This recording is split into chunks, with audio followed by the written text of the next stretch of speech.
Welcome back. We're going to continue practicing solving systems of linear equations. So the first thing I want you to do is practice changing this this system of linear equations into an augmented matrix. So go ahead and pause the video and turn it into a matrix. All right, so let's talk about what that matrix is. It should be this right here. If you didn't, go ahead and pause the video and ask yourself, where did you go wrong? Maybe it was simply you mixed up a negative or you mixed up two different things. There's lots of different ways that this could happen. It's okay. All right, now let's go back to the solution method that we mentioned before. We would love to have everything on here and be something and then have all zeros below it. Well, that 0 right here is going to cause a problem because that's not going to add down and make the 2 and the 5 go away. So what if I swap row 1 and row 2? My new matrix now looks like this. That's a little bit easier to work with because now I can add that down and make things go away a little easier. Specifically, I want to get that 5 to go away. How would you do that? Well, I would take 2 times row 3 and put that back in row 3. Go ahead and pause the video and actually do that operation. All right, so if you do that operation, you get this matrix: 2, -3, 2, 1, 0, 1, -4, 8, 10, -16, 14, and 2. The reason we did that is now it becomes really easy to multiply this by, let's say, -5, and it'll make that go away, or something similar. We could have used something like, I don't know, 5/2 times 2, but most of you don't like fractions, which is why we often try to avoid that. To be honest, in linear algebra, there are fractions, but we don't necessarily need to utilize them until the very end, if possible. So setting this back up, that's exactly what I do. I would take row 3 minus 5 times row 1. I want you to pause the video and do that row operation. All right, if you did, you should end up with this. So your final row should now look like 0, -1, 4, -3. If it does not, pause the video, go back and see which specific operation. I will quickly just make a note to help you see that. I would have then 10 minus 10, which is 0. I would have -16 minus, now it's going to be 5 times -3, which is the same thing as -16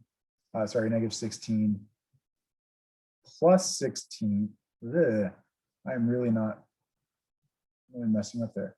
-16 plus 15, that gives me the -1. And the same idea with the 14 and the 2 and so forth. All right, so we've now eliminated it. The nice is that these things are now the same.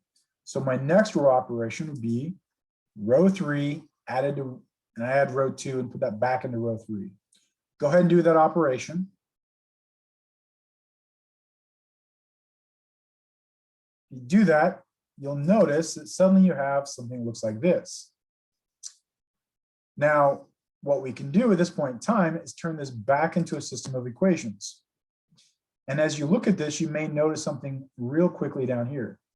There's a slight problem. I'm saying 0 times row 1 plus 0 times row 2 plus 0 times row 3 adds up to 5. Well, that's the same thing as if I wrote 0 equals 5. I don't know about the rest of you, that's not a good thing, which means there's actually no solution to this, and that's precisely what we get here.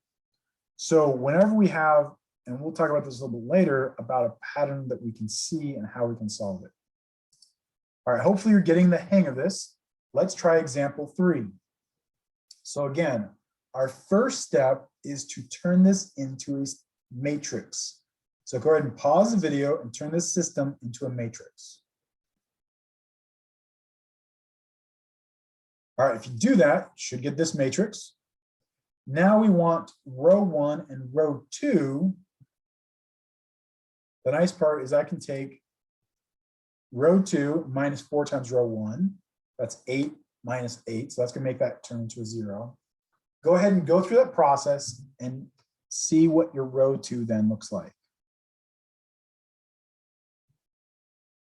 All right, so if you did that, you should end up with this new matrix. Now, again, I need to do something with row 1 and row 3. What would you do? Well, I'm going to guess you're probably saying, let's take row 3 and add 5 times row 1, and it's going to make that go away. So go ahead and do that process. If you do that, you get this matrix. Now, what does that mean?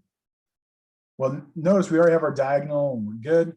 So let's turn our matrix, if you were to take this, and you actually turn this back into a system of equations, this would look like 2x1 plus x2 minus 4 times x3 equals -1. And then I have -6x2 plus 19x3 equals 6. And then I have 0 is equal to 0. Hey, this is okay down here because 0 is always equal to 0. What does it mean? Well, actually now notice you essentially have a system with 2 equations and 3 unknowns. And we'll talk about this a little bit later, but again, this actually means there are infinite solutions. And there's some strategies about how we can recognize this. So some general things, just questions that we will ask for our class is this system consistent? So the first question is, does a solution even exist? If so, is it unique? In other words, are there infinite number or is there just one? And these are the questions that we are going to build on in future sections. So good luck. Please let me know what questions you have. And don't forget to do your homework this week.